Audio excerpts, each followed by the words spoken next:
आप में से कई लोग कमेंट बॉक्स में मुझसे ये कह रहे हैं कि आप हिजाब वाले मसले पर कब बोलेंगी, आप उस पर म्याऊं क्यों नहीं बना रही।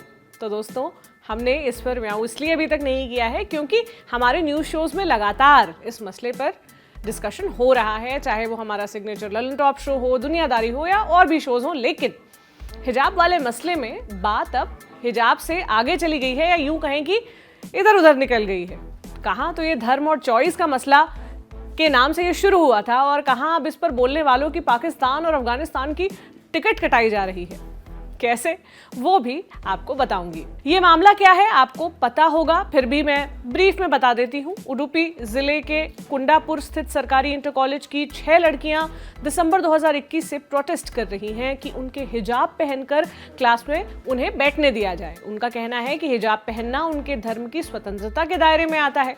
प्रशासन का कहना है कि हिजाब यूनिफॉर्म का हिस्सा नहीं है और इसलिए लड़कियों को हिजाब के साथ क्लास में नहीं बैठने दिया जा सकता। दूर से देखो तो दोनों आपको अपनी अपनी जगह सही लगेंगे, मगर इस पूरी कवायद में लड़कियों की पढ़ाई का हर्जा हो रहा है। मामला कर्नाटक हाई कोर्ट में है।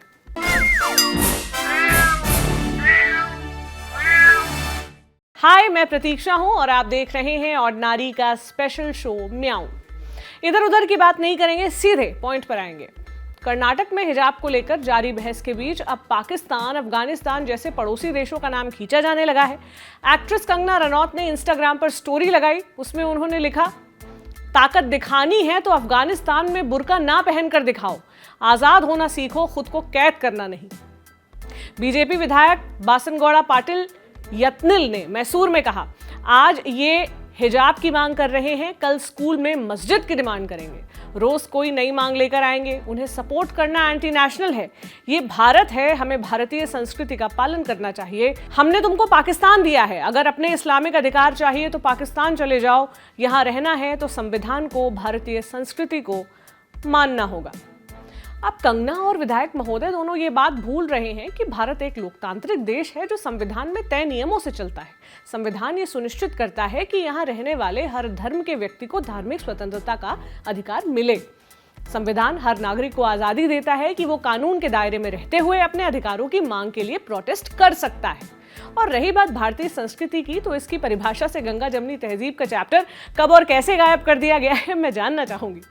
संविधान और संस्कृति की दुहाई देना काफी नहीं है, उन्हें पढ़ना और समझना भी उतना ही जरूरी है।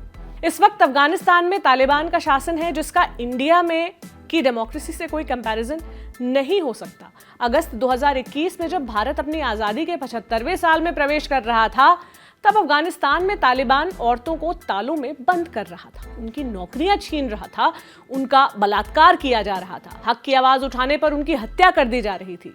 वहां के हालात बहुत खराब हैं, डराने वाले हैं, और वहां औरतों के लिए किसी भी चीज से ज्यादा जरूरी इस वक्त जिंदा रह पाना है, और उसके लिए भारत या भारतीय महिलाएं जिम्मेदार नहीं हैं।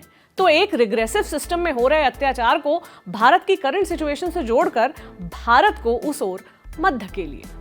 और ये बात पहली बार नहीं है। जब भी औरतें अपने अधिकारों के लिए आवाज उठाती हैं, खुद को राष्ट्रवादी कहने वाले कई लोग तुरंत ऐसे देशों का नाम लेने लगते हैं जहां महिला अधिकारों की बहस भारत जितनी आगे नहीं बढ़ पाई है।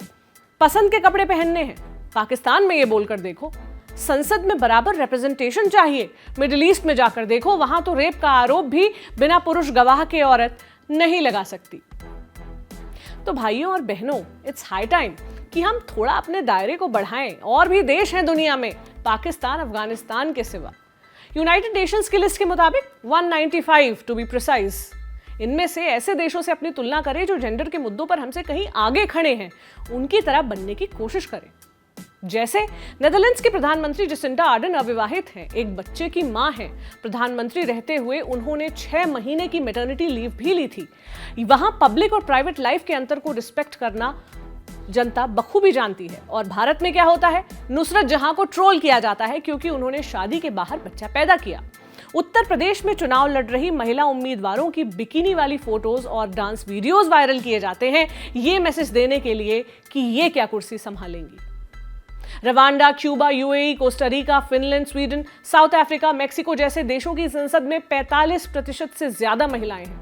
भारत में आपको पता है केवल 11% औरतें हैं। संसद और विधानसभा में 23% आरक्षण की मांग वाला बिल 25 साल से अटका हुआ है। पहली बार यह बिल 1996 में लोकसभा में पेश किया गया था। तब से अब तक इस बिल में कई संशोधन हुए, लेकिन संसद में यह पास नहीं किया जा सका है। दुनिया के 150 देशों में मैरिटल रेप एक अपराध है। भारत उन 150 देशों में शामिल नहीं है।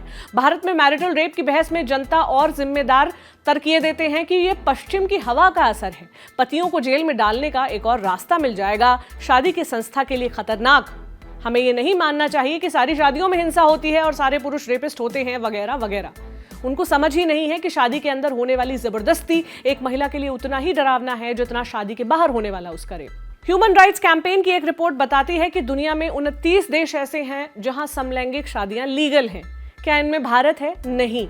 यहां गया एयरपोर्ट का कोड GAY होने तक पर लोगों को आपत्ति है।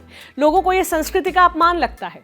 आर्टिकल 377 हटाने के बाद भारत में समलैंगिक जोड़े साथ तो रह सकते हैं, लेकिन उनको वो अधिकार नहीं मिलते जो एक हेटेरोसेक्सुअल शादी में किसी पति या पत्नी होकर उन्हें मिलते हैं। ना प्रॉपर्टी राइट्स, ना इंश्योरेंस।